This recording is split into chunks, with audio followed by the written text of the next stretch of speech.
Of you once again. आज मेरे साथ में है अंजलि और इनका कुछ केस था धारा 69 के रिगार्डिंग। इन्होंने कुछ कंसल्ट भी किया था मुझसे, तो आज मेरे साथ में है ये। सो चलिए इनसे बात करते हैं और कैसा रहा इनका अनुभव जानते हैं। तो कैसे हो अंजलि?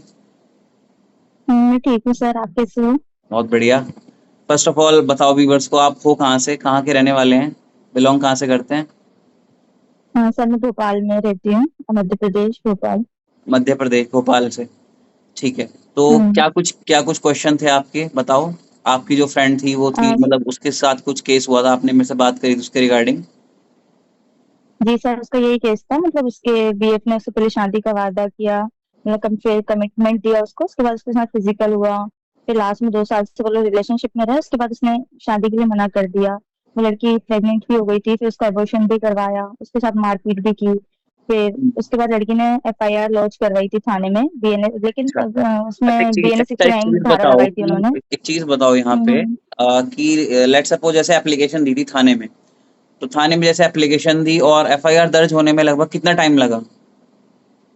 सर उसने 26 तारीख के अभी मई में 26 को उसने वहां पे थाने में गई, तो वहां पे उसकी एफआईआर नहीं लिखी, तो उसको सिर्फ आवेदन लिख के दे दिया, समझौते के लिए बुलाया लड़के को। हम्म। और एफआईआर लिखने में पूरे 10 से 12 दिन लगा दिए। फिर 7 जून को एफआईआर लिखी गई। मतलब 10 से 12 दिन का समय लगा, मतलब कह सकते हैं 10-15 दिन का समय लग सकता है। और जी क्या जी कारण रहा जी। तुम्हारे हिसाब से कि मतलब उसको, लड़की को, या उस केस को दर्ज होने में इतना टाइम क्यों लगा? सर क्योंकि लड़की जब गई, उसने जाके पूरी बात बताई थी थाने, जो महिला थाने गई थी, वो लोकल थाने नहीं गई थी। तो महिला थाने अच्छा। वाले समझौते के लिए बोल रहे थे कि आप लड़के आपको बुलाते हो, समझौता करते हैं। हाँ। तो नेक्स्ट डे उन्होंने लड़के को बुलाया था 27 तारीख हम्म। को। तो 27 तारीख को लड़के ने थाने में आकर कहा कि मैं शादी करने के लिए तैयार हूँ, लेकिन मुझे 10 दिन अच्छा। का समय चाहिए। अच्छा, फिर? इसलिए उन्होंने 10 दिन का समय मांगा था। तो उस 10 दिन के समय में वो लड़का बार बार मेरे घर वालों को और मुझे धमका रहा था कि मैं हम्म। शादी नहीं करूंगा, नहीं करूंगा करके। उस बीच में भी मैं कई बार महिला थाने गई कि मेरी कंप्लेंट दर्ज कर लीजिए, क्योंकि लड़का ऐसा ऐसा बोल रहा है, लेकिन उन्होंने नहीं करी।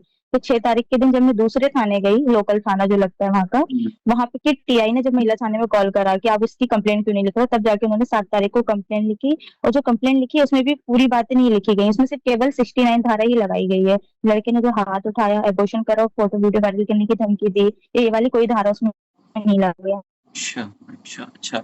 तो अच्छा, हम्म। फिर एफआईआर दर्ज होगी, एफआईआर दर्ज होने के बाद में क्या रहा, क्या हुआ?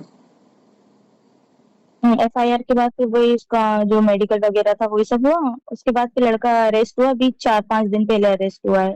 मतलब मतलब लड़का 15 या अरेस्ट 16 हो तारीख गया, को अरेस्ट एफआईआर हुआ। दर्ज होने के कितने बाद ये लड़का अरेस्ट हुआ है?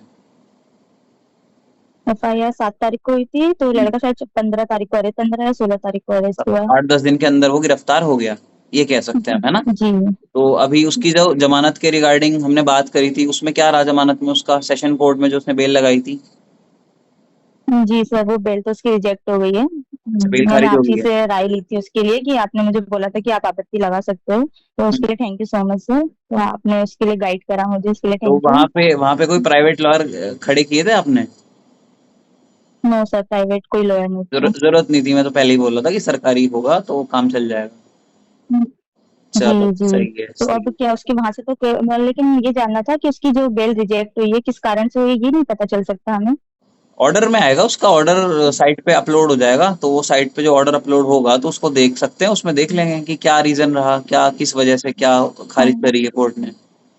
ऑर्डर हम तो देखना साइट पे पड़ेगा। चेक किया था, बट उसमें ऑर्डर अपलोड नहीं हुआ है। टाइम लग जाता है कई बारी, 2 दिन 3 दिन का टाइम लग जाता है समटाइम्स। और अगर हाँ। नहीं भी हाँ, हुआ है तो, परसों के दिन हुई थी रिजेक्ट। अगर नहीं भी अपलोड हुआ है तो जरूरी नहीं है कि ऑनलाइन ही मिलेगा। अब फाइल जो तुम्हारे है उसमें भी देख सकते हैं आराम से ऑर्डर को, तो वो फाइल मुझे कहाँ मिलेगी देखने को? कोर्ट में। कोर्ट में जाके वहां उसी जहाँ पे वो सुनवाई हुई थी वहीं जाके देखना पड़ेगा? जिस भी कोर्ट में वो फाइल लगी हुई है वहीं पे पता चल जाएगा। सेशन कोर्ट में तुम्हारी फाइल गई थी ना, तो उसी के बाबू वगैरह जो कोर्ट का स्टाफ होता है वो बता देता है कि भाई इस वजह से खारिज हुई है। आप वहां पता कर सकते हो इजीली, वो कोई दिक्कत नहीं है। अच्छा, अब वो हाई कोर्ट में अप्लाई करेगा तो उसके लिए फिर मुझे वकील खड़ा करना पड़ेगा? हाँ, हाई कोर्ट के लिए वकील तो खड़े करने पड़ेंगे, बट अभी तो ट्रैक कर लेंगे, उसको देख लेंगे क्या हिसाब है, क्योंकि हाई कोर्ट का क्या हिसाब बनेगा वो देख लेंगे। जी ओके। ठीक है। बाकी और कोई प्रश्न फिलहाल, और कोई क्वेरी? नो सर, उसकी बाकी बेल तो खारिज, आपने आप सारी सॉल्व एटलीस्ट कर ही खुश दी तो थी। है ना कि भाई उसकी बेल खारिज हो गई, अब तो खुश है ना आप?